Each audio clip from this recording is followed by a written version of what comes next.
day closer to Friday. Now it's time for today's Casa Calendar Update, where we let you know what's going on in and around the Duke City. And each week we're bringing you the Pet of the Week. Canine Country Club and the Animal Humane of New Mexico have teamed up with us to give you a look at a different animal who needs a home each week. And joining me now to share our Pet of the Week is Caitlin Bueller. Thank you so much for coming in.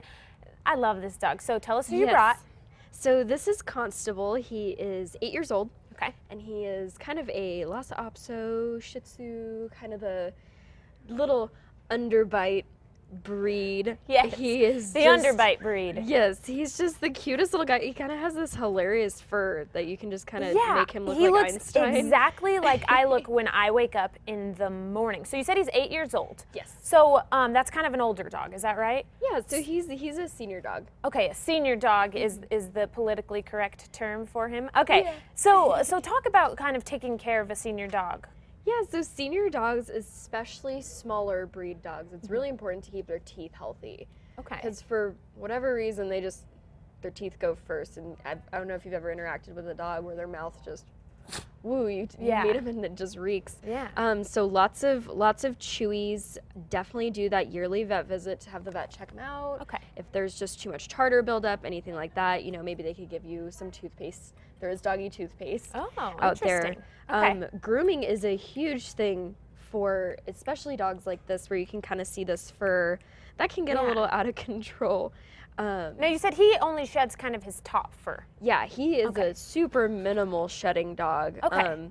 And there's no such thing really as a hypoallergenic dog.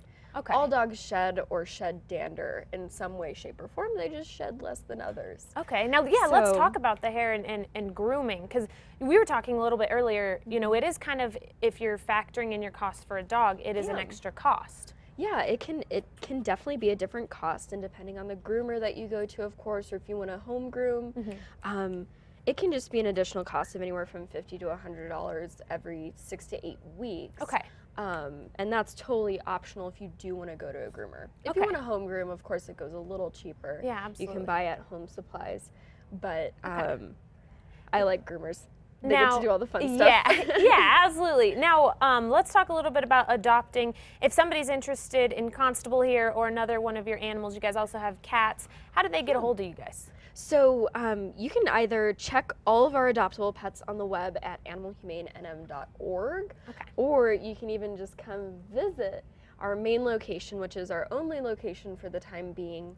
We are looking at expanding, and that's off of 615 Virginia Street Southeast. Great. Now, before you get a pet, I've never actually bought a pet. My parents have pets, but is there, should you set up your house? Are there certain things that you should buy before you even go visit a pet, before you buy your pet? Yeah, well, it's kind of, when you're going through the adoption process, you kind of want to consider, what do you want? Do you want a senior dog? Do you want a small dog? Do you want a puppy? What kind of breeds are you looking at?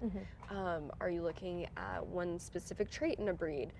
I'm a huge fan of mutts. I really like them because you get this melting pot of all the funness. Yeah. If you want to crate training, that's a whole different tangent, but crate training is really nice for puppies. It's really nice for housebreaking. Okay. And you guys walk us through that entire process. Yes. So one more time, what is your phone number? So it's 505-255-5523, and you'll probably pick the extension for adoptions. Okay. All right. Well, if you guys want any information or recap of what we talked about here, head over to casa.com. We'll have it there for you. But if you guys have an event that you want to submit to our Casa calendar, head over to casa.com, click on the local events tab, and then click submit. It's that easy.